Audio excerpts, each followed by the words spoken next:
Welcome to the IOSH Future Leaders webinar, Transform Your Future, Career Change into Occupational Safety and Health with your Future Leader Group members, Debbie Linzell and Gemma McGee.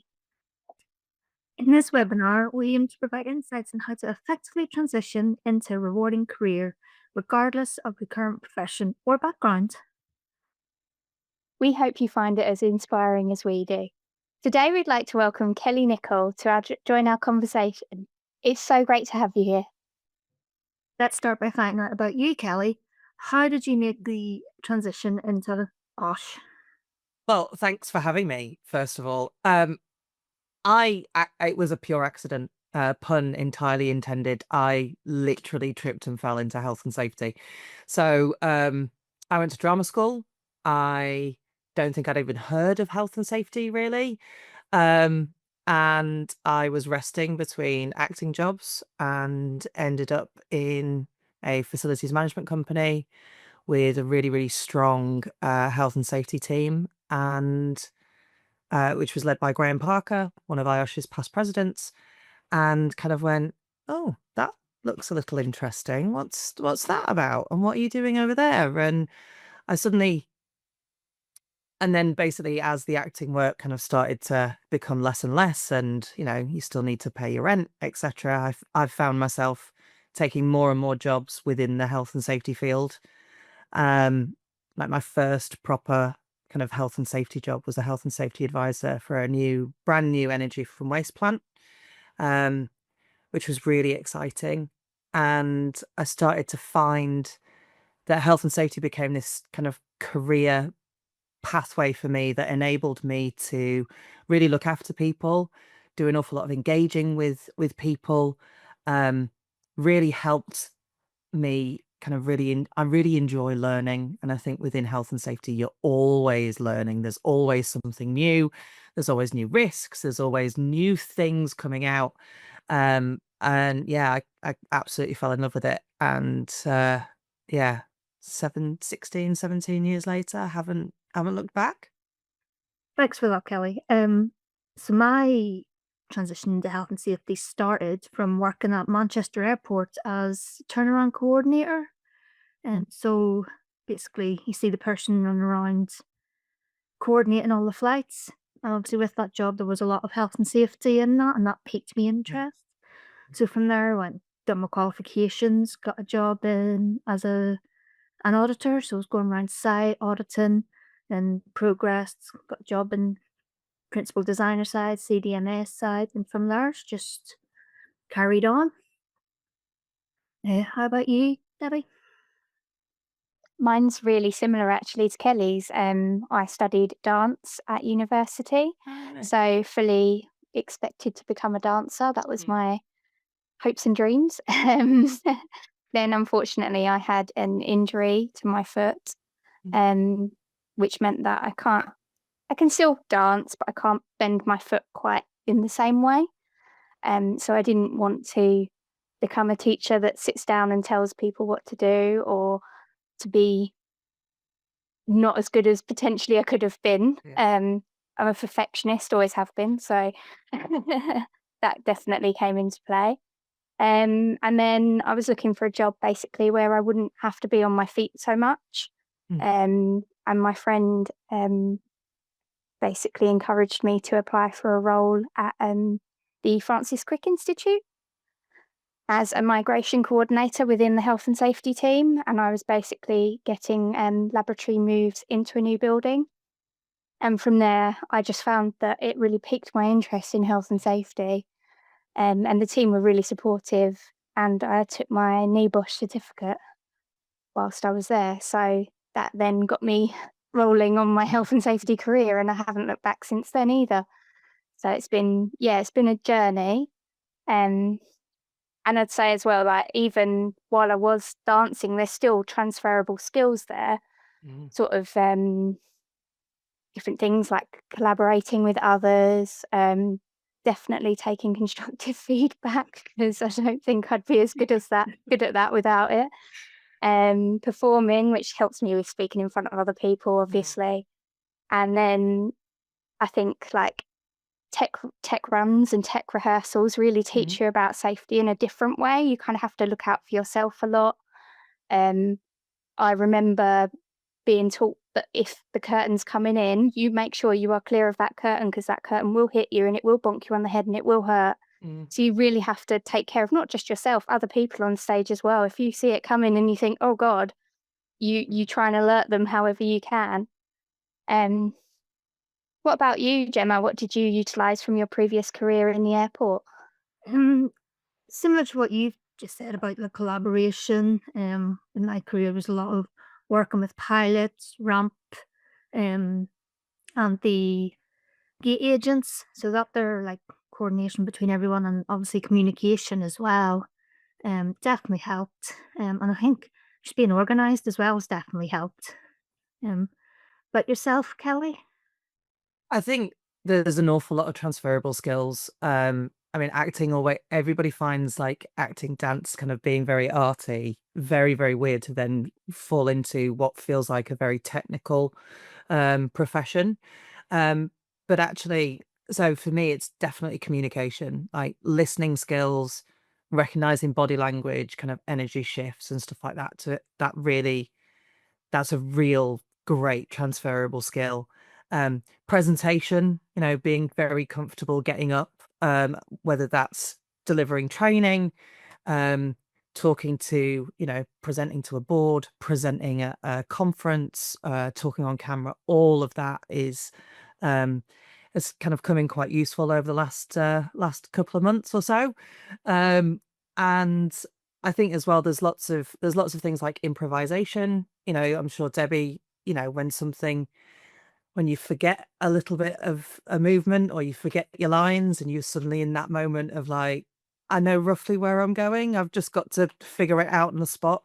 I think an awful lot of health and safety is like that, particularly at the operational level, is that kind of, oh, this isn't how we expected it. How do we improvise around that within the framework that we've got? I often as well talk about health and safety in kind of a play or a kind of sport environment, and kind of we're the kind of directors of a play. Yeah. And there's the best, like, or with like the coach or the manager of a team. So, we practice, we train people. Yeah. They have a script, they have their standard operating procedures, their risk assessments, their method statements, all of that kind of stuff that we expect them to know really well and we expect them to learn. But we're the ones sitting usually in the wings or, in the stalls somewhere, watching everything unfurl, and we've got to trust that those people who are doing the work know what they're doing, which I think is really, really interesting. And yeah, I think that kind of initial step into it, I was terrified. I remember walking into my very first IOSH branch meeting when I first joined IOSH, and I think I was one of two women that were sat in the room, and I think I brought the age down by quite a considerable amount, brought the average age down, and I found that really intimidating to begin with. But I think what's incredibly exciting is I look at you guys, I look at the Future Leaders steering group, and I am so jealous. Like, honestly, I'm so jealous of you guys. If Future Leaders was available when I first started my career, I just think I'd have had so much more confidence. I'd have had a network around me of people that were very similar in experience or very similar in age, going through very similar things at the same time, and that would have been a massive benefit at that time. But yeah, I found myself a couple of really great mentors, and the technical side of it is something that's really easy to learn. I found it really easy to learn. The rest of it is, how do you interact with people?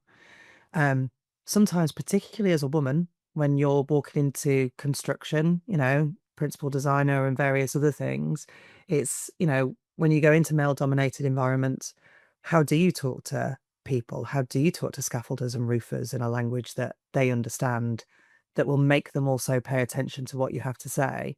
I think that was a really interesting but really steep learning curve that I had to find. Those are some really great points. Thank you for that. It's great to hear so many different transferable skills.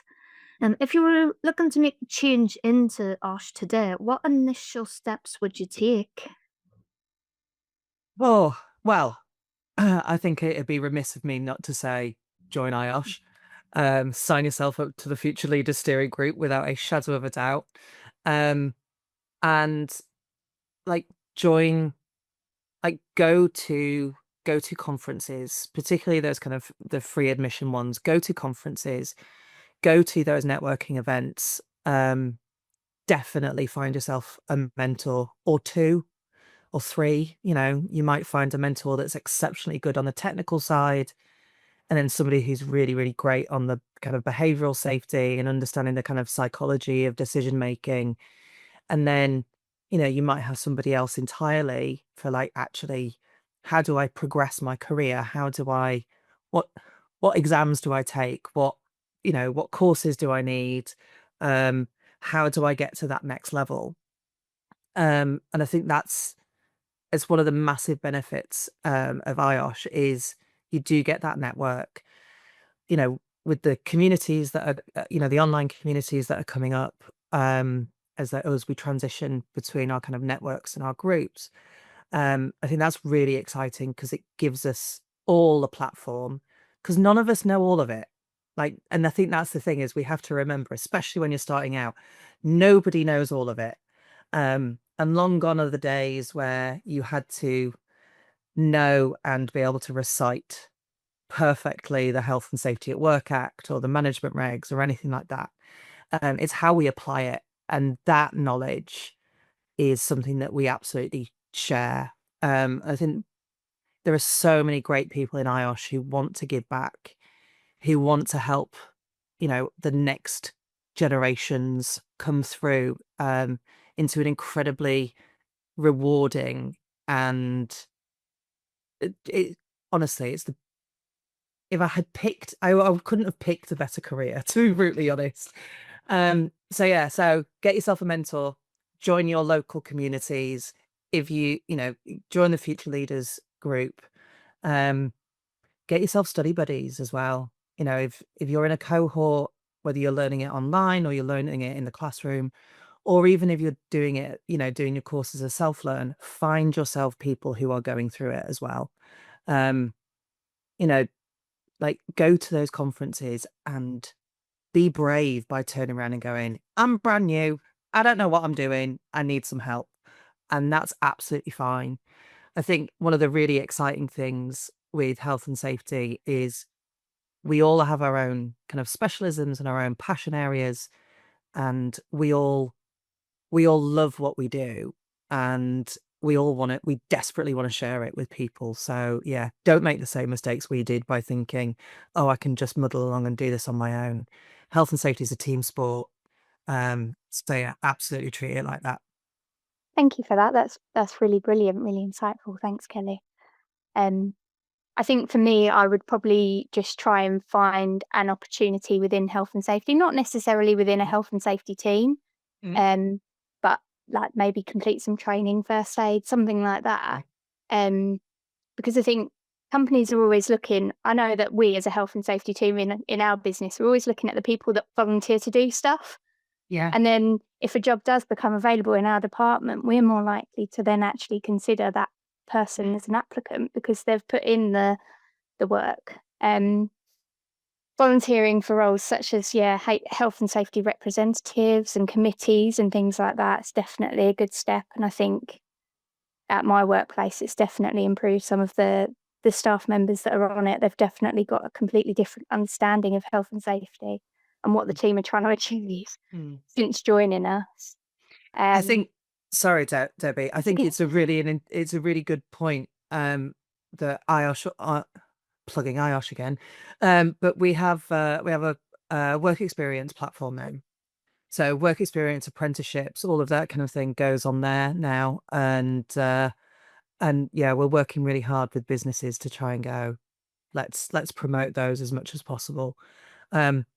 There's an awful lot of people within my own network who, if somebody was interested and wanted to come and do a shadow for a couple of days, or come and have a bit of a taster of what it's like. There are people that would absolutely say yes and support that if somebody's wanting to dip their toe into it. But yeah, you're absolutely right. Health and safety reps, you get a bit of training, you get a bit of knowledge, first aid, mental health first aid, all of those kind of things give you a real good flavor of what some of the things that we do, which is really Yeah. exciting. That's a good starting point then to, Definitely. have a look at other things. Mm. What about you, Gemma? Very similar to what you have just mentioned. I'd say if you're already in a job and you want to make that changes to, talk to your health and safety reps or managers, the head of, and see if you can even be like a day shadowing with them to try and get a bit of ideas from them, bit of experience. And like with like networking, put yourself out there, start making connections with, other people that are in similar positions. It makes things a lot easier. And as I say, community committees, health safety committees, I joined one when I was at the airport. Definitely helps. It all helps. Some really good first steps there for people to consider or think about taking. Mm. And I know we've briefly touched on lessons learned, but Kelly, do you have any other lessons you've learnt along the way or practical advice for anyone looking to change their career? I think that's a really good question. I think practical advice would be around the legislation only takes you so far. I think that's the biggest thing that I probably learned is, particularly, we have, that lovely so far as is reasonably practicable phrase, and nobody can ever tell you what it actually means. And so an awful lot of what we do is in that gray area. And I think the biggest piece of advice that I took when I first started, which has done me incredibly well, is don't get stuck. Like, don't get stuck in it. The industry and the profession is shifting. Like, we're recognizing that there are an awful lot of transferable skills from construction and manufacturing, etc. But then there are also some of these little wonderful catch-22 industries where you need to have experience in it before you can get a job in it. But then how do you get experience in it? And it's infuriating. So don't get stuck. Try as many different industries as you can. Which is why I've ended up in, energy from waste, construction, healthcare, rail, facilities, and ended up in broadcast, and sports officiating, and I think that decision that I made very early on around, well, I'm going to take fixed term contracts, or I'm going to take contracts that allow me to explore lots of different industries and lots of different environments has stood me in really good stead. There's some fantastic suggestions there, Kelly, and thank you for that. How about you, Gemma? Have you got anything that you've learnt along the way? Yeah, so I would say that you're not going to know everything, and that's okay. You need to understand that that's okay. If someone might ask you something and you mightn't know the answer at all, and it's okay to say, "Look, I'm sorry, I don't know, but I will find out and come back to you." You The only thing I would say is don't apologize for not knowing. don't. Fair enough. I don't know, but Don't let's know, go but and I'll find find out. out. Let's find Or out. even let's go and find out. Because I think within health and safety, it's about empowering the people that we work with, isn't it? So let's go and figure it out. I had one yesterday where it was like, well, it's really dangerous. Like, I need to go and get the water meter, but it's down a manhole cover and it's on a public footpath and it's really dangerous. It's like, okay, so what are we going to do about it? It's like, and there was silence. I'm like, guys, you know this. What's the first thing we're going to do? We're going to go and have a look at it and let's go and do a risk assessment. But I don't do risk assessments. Like, as a head of health and safety, I don't do risk assessments. I haven't done risk assessments for about 7 years, and people are horrified when I say that. But it's not our job. It's our job to facilitate the team that are doing that work.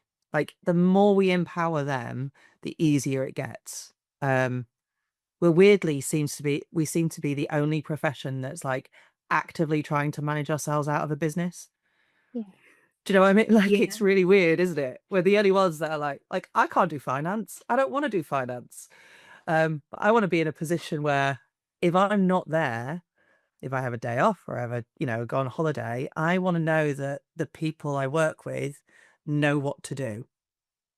Yeah. There's some really good points from both of you there, actually, because I was going to say along the way, I've definitely not stayed in the same field, same job, much like you, Kelly.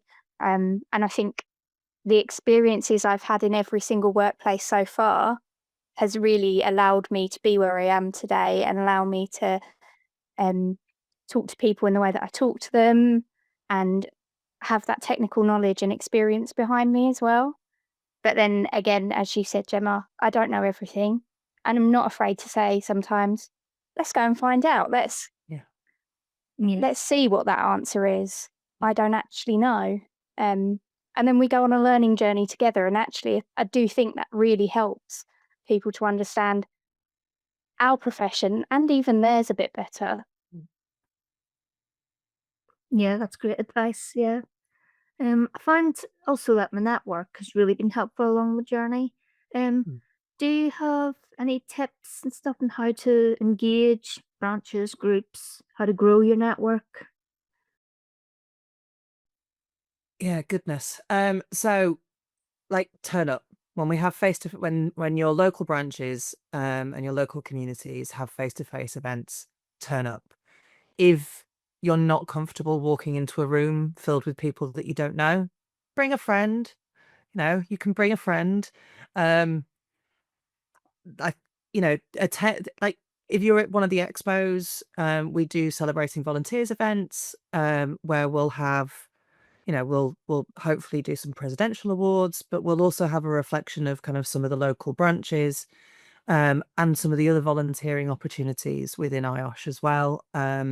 And there's usually some nibbles and, a bit of time to kind of be able to break out and go and have a chat with people.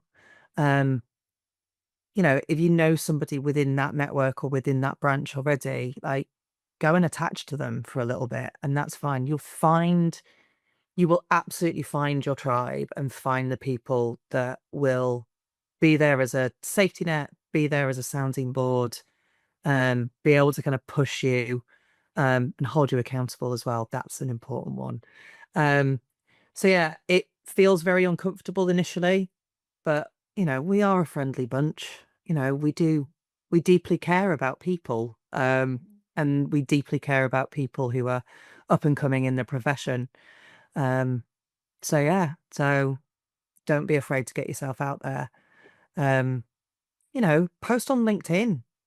I'm looking for some advice. Can anybody help me? It's around this, like reach out to people, grow your network on LinkedIn, grow your network on the communities platform when it comes out.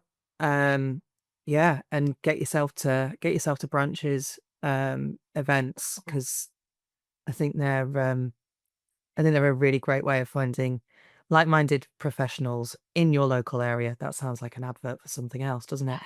But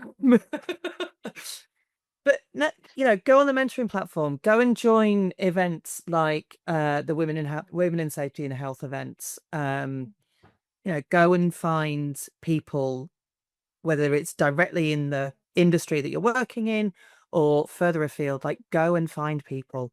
I stalked Louise Hosking for ages. Like, it was embarrassing. And then she turned up at a face-to-face event for Thames Valley, and I was like, I love you. I want to be your friend. We had a couple of mutual friends already, and that was it. It was kind of like connection made. Um, and with, like, I always say it, if it wasn't for her, I don't think I'd be in the position that in now, because she's amazing, and you'll find amazing people, um, whether they're at the same level of of their career as you are, or whether they're further ahead or more experienced. Like, just absorb it. Be very comfortable being a sponge. Yeah. Ask the stupid questions. Um, ask for help. Ask for that advice. But a lot of that requires us being brave and putting ourselves out there. Yeah, the whole time you were speaking and all my brain was going was, "Don't be afraid, don't be afraid, don't be Yeah. afraid. Don't be afraid to volunteer.